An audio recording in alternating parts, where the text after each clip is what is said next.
E agora a gente vai ouvir a entrevista do Tiago Lima com um oftalmologista que vai falar sobre o problema do glaucoma. Vamos acompanhar então. Alexis Galeno, oftalmologista, conversando conosco aqui na Jovem Pan News Fortaleza a respeito do Dia Nacional de Combate ao Glaucoma e alerta para a prevenção da doença. Doutor Alexis, muito obrigado por sua atenção de conversar conosco. Queria que o senhor começasse explicando o que é exatamente essa doença glaucoma. Bom dia. Bom dia, Tiago. Primeiramente, vamos conversar um pouquinho sobre como funciona a doença. A doença da neuropatia glaucomatosa, primeiramente é bom alertar, é a segunda maior causa de cegueira mundial e a primeira causa de cegueira irreversível. Então a gente está falando de uma doença que é extremamente grave e debilitante socioeconomicamente. Uma doença silenciosa que a torna ainda mais grave. As pessoas não percebem ou não conseguem entender que estão perdendo a visão. Então, é uma doença que ela, de forma gradativa, progressiva, vai acabando com a visão periférica das pessoas até um determinado ponto em que as pessoas não conseguem mais fazer as atividades do dia a dia. Então, ela é muito relacionada com a pressão intraocular. Então, a gente só consegue perceber se a pessoa tem ou não tem a neuropatia glaucomatosa numa consulta uma consulta específica no consultório. Uma das características da doença é que ela acaba causando uma lesão no nervo óptico irreversível. Então, esse dano que a neuropatia glaucomatosa causa, ela não tem mais retorno. O que foi perdido não se retorna mais. E é possível fazer alguma coisa para prevenir e após a identificação da doença, o que fazer? Então, como é uma doença silenciosa, o método de fazer essa prevenção seria fazer um diagnóstico mais precoce. Então, quais são essas pessoas, esses pacientes que têm fatores para ter essa doença de uma forma mais cedo? São pessoas que têm história na família de glaucoma, pacientes negros que tenham uma idade um pouco mais avançada, em torno de 50, 60 anos, pacientes que têm miopia têm uma maior chance de ter, mas o principal fator de risco seria a história familiar, ter um pai, ter uma mãe, ter um irmão com glaucoma. Isso acende o alerta para que essa pessoa procure uma consulta, uma avaliação oftalmológica de forma mais frequente, buscando captar ou fazer o diagnóstico mais precoce e iniciar o tratamento. O tratamento basicamente se dá com colírios. Os colírios vão abaixar a pressão do olho, preservando a visão do paciente. Esse tratamento com colírios é justamente para que a situação não piore, é isso? Isso. Então a doença, como a gente comentou, não tem cura. Quando eu falo cura, eu digo recuperar o que se perdeu.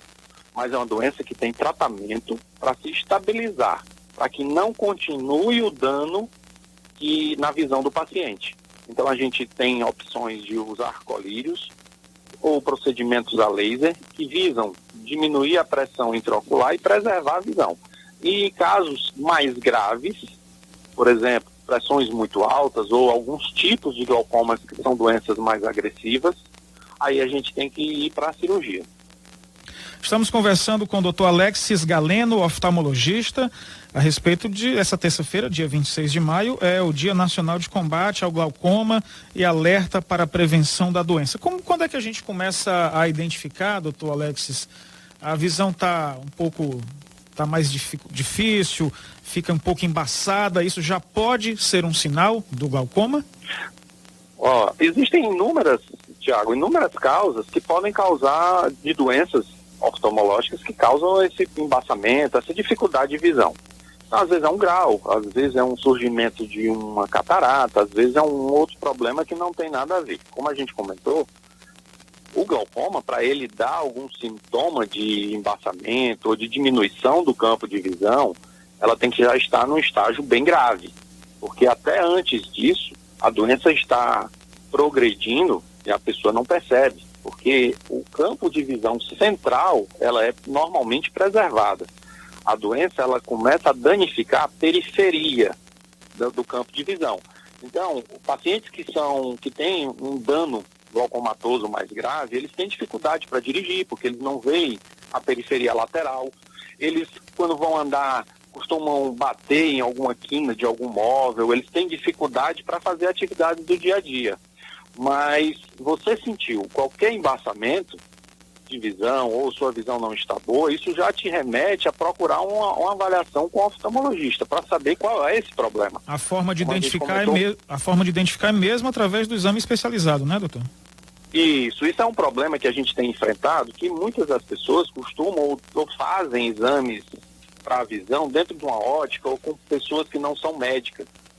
E essas pessoas acabam querendo induzir a pessoa a usar o óculos, muitas vezes não sendo esse o problema.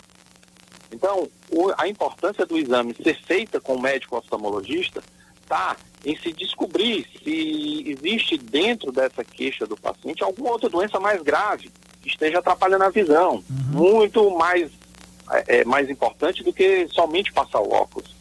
Por isso a necessidade de consultas periódicas, principalmente nos pacientes que têm história familiar de glaucoma, para se fazer o diagnóstico o mais precocemente possível. Então, reforçando, doutor, a gente já conversou outras vezes também sobre esse assunto, a necessidade de que esses exames sejam feitos por profissionais da área da oftalmologia, médicos que tenham formação para dar todas as notícias referentes à visão do paciente, para não ficar só naquela coisa de compre o óculos, né? Isso. Eu acho que isso é o recado fundamental em que a gente, no dia a dia do consultório, que trabalha com glaucoma, a gente acaba se lamentando, porque pega pacientes, atendem pacientes em situações extremamente graves, que faziam só consultas ou avaliações dentro de óticas, e aí não sabiam que estavam com a doença, e quando chegam para a gente, já chegam com um estágio extremamente grave que a gente, como comentou, só consegue estagnar a doença. Não dá para o paciente não consegue recuperar aquela visão que ele esperava que fosse acontecer. Então, a consulta com o especialista se torna extremamente importante nesse ponto de fazer diagnóstico de uma forma mais precoce de doenças que possam ser extremamente graves, como é a neuropatia glaucomatose. Hoje, dia 26 de maio, terça-feira, é lembrado como o Dia Nacional de Combate ao Glaucoma. Doutor, estou vendo aqui uma informação da Organização Mundial da Saúde que cerca de 3% da população brasileira teria ou tem o glaucoma. Isso representa aí 6 milhões de pessoas, numa conta aqui rápida, que sofrem com essa doença, doutor. O Brasil tem condições, existem profissionais que deem conta de atender essa demanda? Olha, em relação a essa epidemiologia que você comentou, tem um detalhe ainda que eu acho mais grave. 50% das pessoas que têm a doença não sabem que tem, tá? Então esse número vai lá para cima, né? Aí sem essa informação precisa, né? Então as pessoas que têm, elas não sabem que têm a doença. E a doença está cursando, causando dano, sem ela perceber, tá? A sua segunda pergunta foi em relação a se o sistema de saúde tem como dar demanda. Tem. A gente tem um número extremamente grande de médicos oftalmologistas capazes, dentro das policlínicas no interior, dentro da capital, que possam fazer essa triagem, fazer essa avaliação de uma forma estável. Então, nessa área de distribuição, a gente ainda sofre um pouco, porque a maior densidade de médicos oftalmologistas ainda estão nas capitais. Mas os interiores já começaram a ter o programa da Sociedade Cearense de Oftalmologia, busca ações no interior, fazendo essa triagem, buscando identificar essas doenças no começo, e as policlínicas também são capacitadas com médicos oftalmologistas para fazer esse diagnóstico. Perfeito. Doutor Alexis Galeno, oftalmologista, conversando conosco, alertando aí sobre o glaucoma, né? Essa doença que atinge a visão, hoje dia 26 de maio, que é o dia de combate e prevenção a essa doença. Reforçando então, doutor Alexis, a prevenção, o diagnóstico precoce, na verdade, para evitar o agravamento dessa doença. E o Dia Nacional do Glaucoma, ele vem enaltecer a educação das pessoas em conhecer a doença. Eu acho que é um fator importantíssimo. Muitas das pessoas nem sabem ou nunca falar de neuropatia glaucomatosa, de glaucoma. E quando a gente começa a difundir essa educação, essa ideia de que existe a doença, as pessoas buscam identificar dentro da família quem tem, quem não tem, cegou por causa disso, será que foi glaucoma? E aí eu vou fazer minha avaliação. Então esse mês de maio focado no combate à neuropatia glaucomatosa visa criar uma educação, uma intimidade das pessoas com essa doença para que consigam e saibam fazer uma busca e procurar um médico oftalmologista de uma forma mais precoce, visando o início do tratamento. Tá? Então, eu acho que tem esse cunho social, o dia 26, para que a gente consiga botar o glaucoma nas doenças mais faladas, para que as pessoas se preocupem e a gente consiga diminuir essa cegueira que afeta a doença desses 3% mundial. Doutor Alexis, a gente está no meio da pandemia do coronavírus, em um decreto estadual de lockdown, de isolamento social rígido. Em relação ao atendimento, as clínicas estão funcionando? Existe a possibilidade de consultas por agendamento ou tem que esperar mesmo passar o lockdown? Olha, Tiago, muitas das clínicas já estão voltando a fazer consultas pelo Sistema Único de Saúde, gradativamente, de uma forma bem escalonada. Então, para manter ainda todos os critérios preconizados pela Organização Mundial de Saúde, de uma forma gradativa. Então, para proteger tanto o paciente que tem glaucoma normalmente são pacientes de fatores que têm fator de risco, são mais idosos.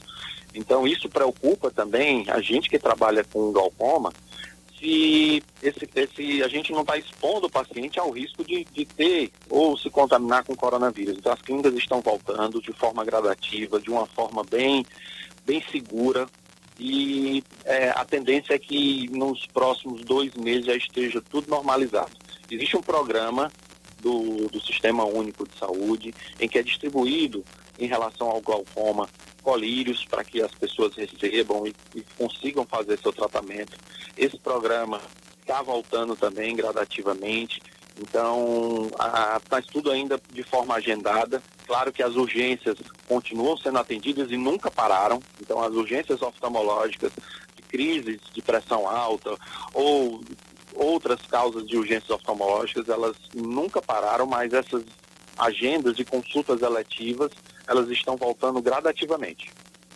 Muito obrigado, doutor Alexis Galeno, pela entrevista aqui à Jovem Pan News Fortaleza. Bom dia e bom trabalho para o senhor.